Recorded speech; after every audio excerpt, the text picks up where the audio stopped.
Hello, and welcome back to Temptations Ballad, where we're doing the thing with the Clyde in the changing room. Well, he's not here with us. Or was he? I don't remember anymore. The Fighting Ring's changing room turns out to be unused storage rooms that, that had just enough space for a handful of people. Artemi and Sid struggled to squeeze between the barrels of supplies as Cole plopped down comfortably on a nearby crate. Alright, folks, and now that we're here, let's hatch a plan before stepping into anything messy. Our goal is to search for this missing crown, but it looks like we'll have to participate in the fighting ring if we want to stay here. Cole turned to Sid with a grin. Well, buddy, you said you wanted an exciting day, and now now you're gonna get it. It'll be your job to fight in the ring for us. What? I mean, I'll definitely give it a shot. I must object. The crown is missing due to my own mistakes. It is only right that I fight instead. Listen, Knighty, the fights here are hand-to-hand combat, with no weapons or armor allowed. You got any experience with that with that in your knighthood training? No, alright. I'll hinge my bets on the big buff guy instead. You're a holy knight, right? Sid's probably gonna take a beating or two. You can patch him up with your healing magic or something in between the fights. I see. Then that is a duty I wholly accept.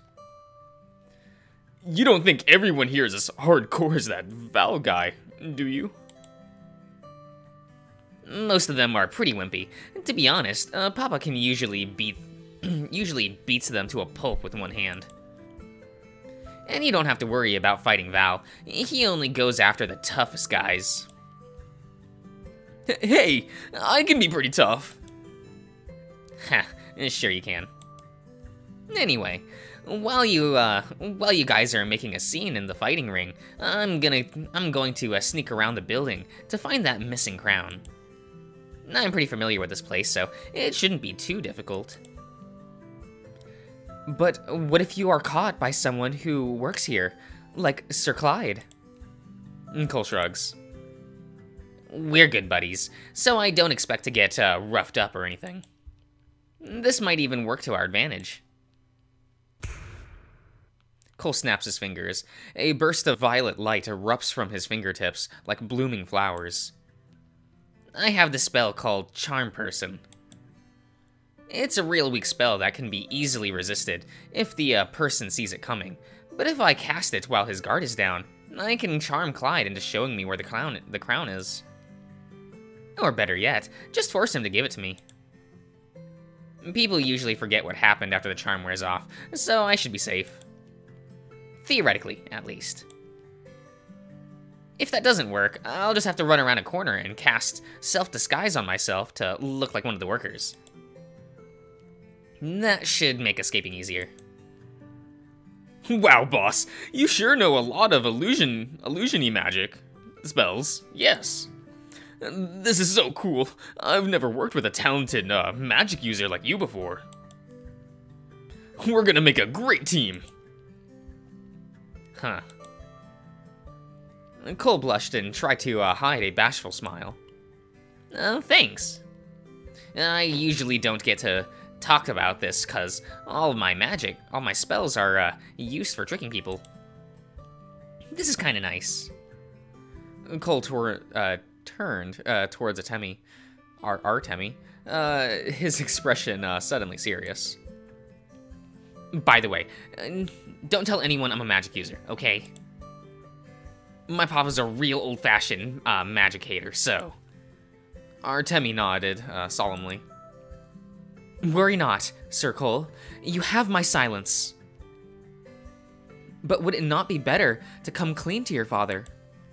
Surely, an honest relationship will allow you to perform your future mercenary duties more easily.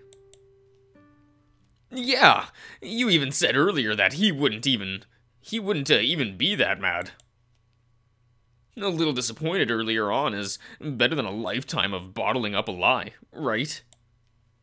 Cole sighed, and his shoulders slumped heavily. You don't understand. I don't want to disappoint Papa. But that's not entirely why I keep my mouth shut. He leans backwards and stared at the ceiling, warily. Val was right earlier, you know. Sir Cole, do not let that rude man's words get to you. It's true, though. The mercenary company that I inherited is my father's, just like everything else I own in my life. But this... Cole snapped his fingers, a few sparks of magic flashing between them. This is mine. I may be a little weak and spineless, but I want to hold on to this just a little longer.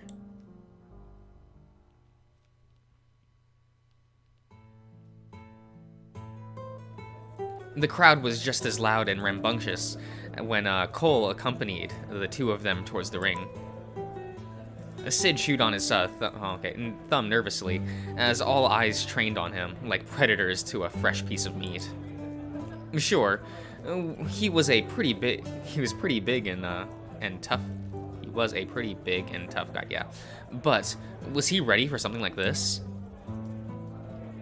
Hey, Cole, is your guy ready for his first match? Sid jumped when when he felt Cole place a comforting hand on his shoulder. He's got a little stage fright, but Sid's gonna be crushing everyone once things get heated. Just watch. The crowd murmured doubtfully as Cole's bold proclamation. Several of the other fighters looked downright offended. Hey, I'm looking forward to seeing that. You'll have a few moments to get ready before your match, before your first match starts. May the best fighter win. Sid glanced towards the ring. He looked like his opponent was a large bear, whose chest was littered with bruises and scars. He wasn't as big or thickly muscled as Val, but that didn't make him any less intimidating. The bear caught Sid staring and shot him a vicious grin. Fresh meat, huh? Oh, I look forward to breaking you in the ring, kid. Sid shuddered and ducked behind his two companions. But boss, are you sure that I'm up for this? I mean, you did say I was a greenhorn and not ready for big stuff earlier today, and you're not chickening out on us, are you? Well, chickening out is a strong term. I prefer being strategically cautious. Cole suddenly leaned dangerously close to him. A thumb gently slid under his chin, coaxing Sid to look directly into Cole's eyes as he winks. Come on, man. You're the lackey of Collodi, Bonebreaker. You've got what it takes to crush everyone here if you wanted to. Now get out there and show them and show them what you're made of. I don't know, boss. Maybe.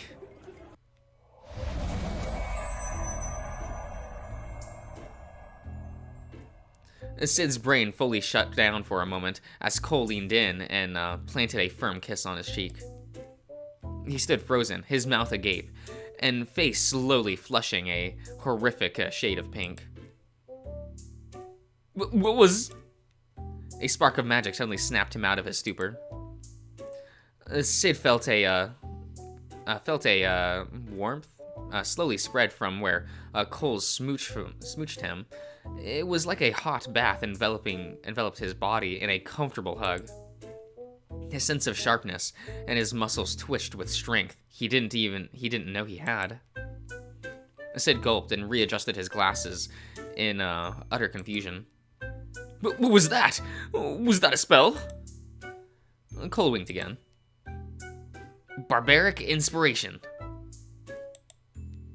It gives people a little boost to their morale and abilities. Feels pretty good, huh? It's temporary though, so use it well. But was the kiss part of the spell? Maybe. Doesn't matter. It matters to me. Cole waved his hand dismissively as he nudged Sid through the crowd. No more chickening out. Get in there and kick some ass. Sid was left sputtering, utterly dumbfounded as Cole pushed him into the fighting ring.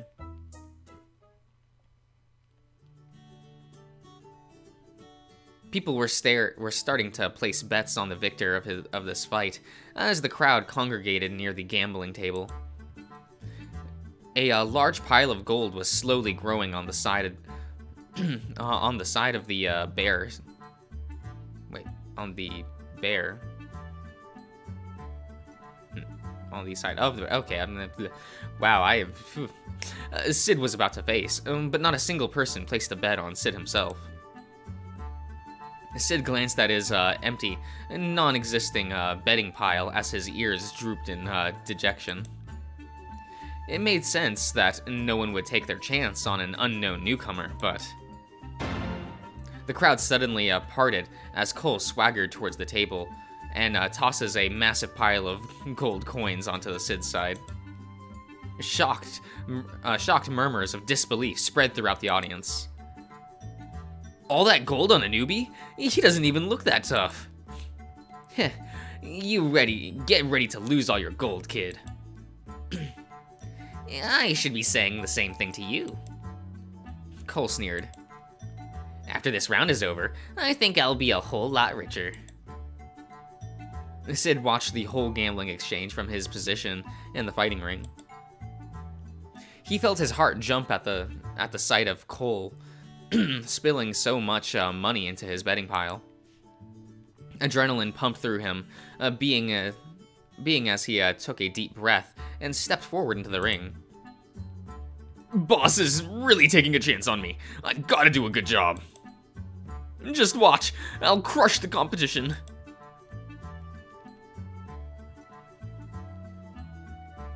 A judge blew a whistle, signaling that the fight was about to start. Artemi and Cole settled down in their seats, along with the rest of the crowd. Wow, Sir Cole, you must have much confidence in Sir Sid to wager such wealth on his performance. He is lucky to have such a supportive leader. Cole, who was sipping a tankard of mead, nearly spat it out with a snort. Huh?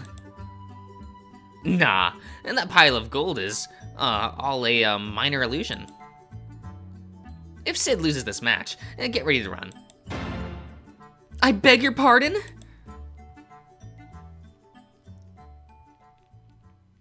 The fighters, get ready. 3, 2, 1, begin. A shrill whistle echoed through the stone wall. Room? Yes. Oh, fighting stance. Got there. Sid immediately raises his fists and crouched into a fighting stance. Oh, that looks a bit loud on the levels.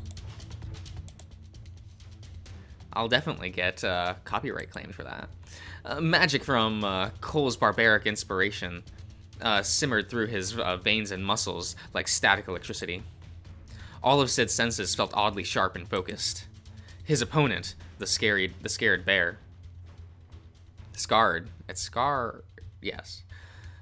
dove at him with a furious snarl, but to him it almost appeared as though he moved in slow motion. Sid dodged the bear's jab and punches, and then retaliated with one of his own. The bear stumbled backwards with a furious blow to the jaw. An opening! He charged forward and slammed into the larger man's abdomen. With a massive heave, Sid grabbed the bear by his torso and lifted him into the air. His opponent flailed and yelped helplessly as Sid leaned backwards sharply and slammed the bear into the ground with a brutal thud. Sid scrambled onto his feet, panting breathlessly as he started to, as he stared at the groaning body of his opponent. The bear weakly tapped the stone floor thrice. A surrender. The first round was over without Sid even taking a single hit.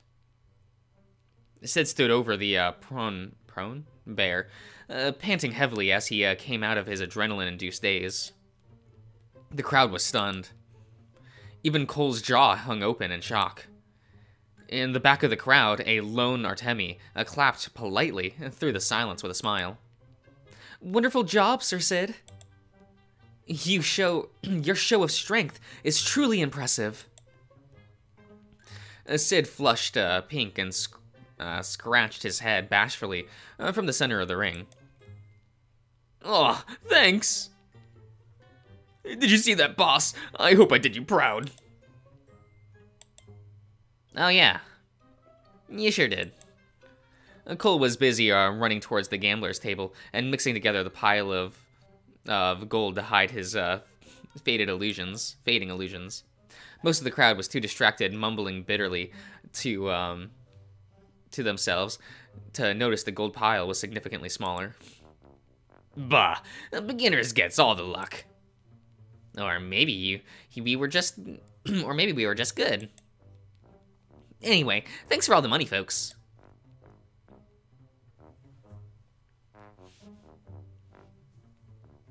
Artemi grimaced at Cole, carrying back a large sack of gold to their table with a giddy grin.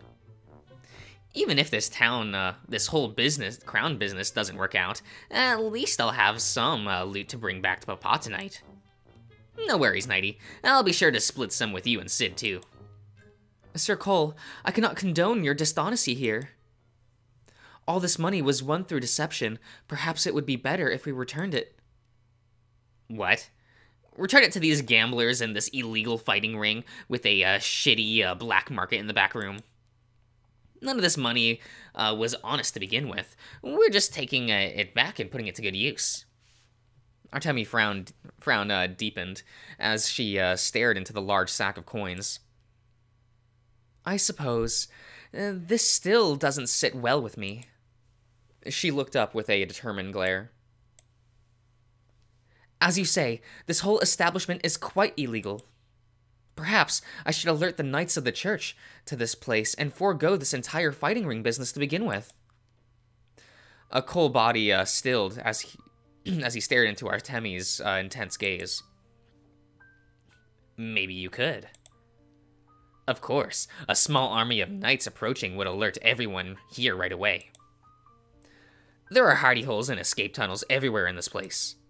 The moment trouble arises, everyone here will grab their money, goods, and treasures and flee in every direction. Your knights can't catch them all, and then you can kiss your missing crown goodbye." He took a step forward and placed a sack of gold into her hesitant hands. "Or you can stick with us to quietly recover your crown with a chance of success. What will you choose?" Artemi gripped the coin sack, tightly and sat back down with a sigh. "When you put it that way, I suppose this is the correct course of action. Still..." Cole patted her head with a sympathetic smile. "Listen, I get it. You're a good person. I'm kind of scummy, and this place has got bad vibes. But the whole world ain't exactly black and white with clear-cut answers. When you've been out here as long as I have, you'll learn that you gotta bend a few rules to get the job done." Artemi fiddled with the edge of the coin sack, her brow furrowed uncomfortably. "Perhaps it is true that I do not have much experience with the world outside the church district. I will look into your experience on these difficult matters, Sir Cole." Their conversation was interrupted by Sid rushing excited through the crowd to the table with sweat still dripping from his temple. "Miss Knight! Boss! Did you see that fight I was just in?" I can't believe I beat that big guy. What do you think? Am I a decent addition to your adventuring party? Sid beamed between the two of them, his tail wagging furiously. Well done, Sir Sid. I admit, I am quite surprised. You are a very adept fighter for someone of your background. For real, though. Not bad for your first fight, Sid. I knew I saw something great in you. Great in you behind that buff chest of yours. A pink tint flushed across Sid's face as he scratched his head bashfully. Aw, shucks. Thanks for taking a gamble on me, boss. I might not be the smartest guy out there, but if you're looking for someone big to fight your battles, I'm your guy. Keep up that enthusiasm. You've got a long day ahead of you. Cole stood up from the table and tossed a sack of coins into the surprised Artemi's scrambling hands. Looks like it's time for me to start sneaking around for the crown. Nighty, you handle all the bets from here on. Keep participating in matches and keep everyone distracted. What? Wait, Sir Cole, you've chosen unwisely. I do not have any experience with money. And he left. Another whistle echoed through the large crowd to signal the start of another match. Artemi felt utterly dumbfounded as Sid dragged her to the bidding table along with the rest of the audience. Gamblers jeered at each other as they began tossing in their bets. Piles of gold coins were beginning to build up on both sides of the table this time around. Artemi gulped and fumbled through her sack of coin nervously. Don't worry, Miss Knight.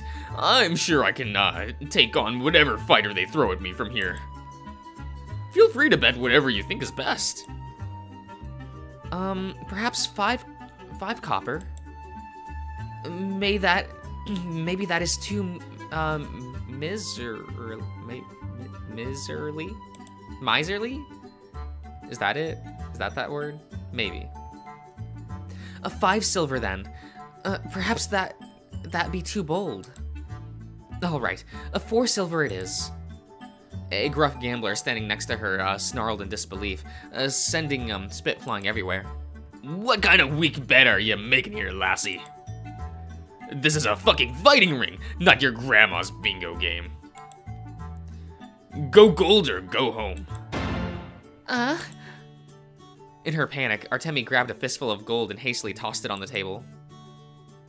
Oh no, my apologies, Sir Sid. Perhaps I am not a good partner for this. I hope you are not discouraged. Don't sweat it. In fact, I'm super pumped pumped ever since that first fight. I've always felt useless at all my previous jobs and work, but here, I've never felt more alive. Screw that scribe apprenticeship. It's like I was born for the battlefield. Just watch and relax. I think I'll end it here. So I'll see you around, everyone.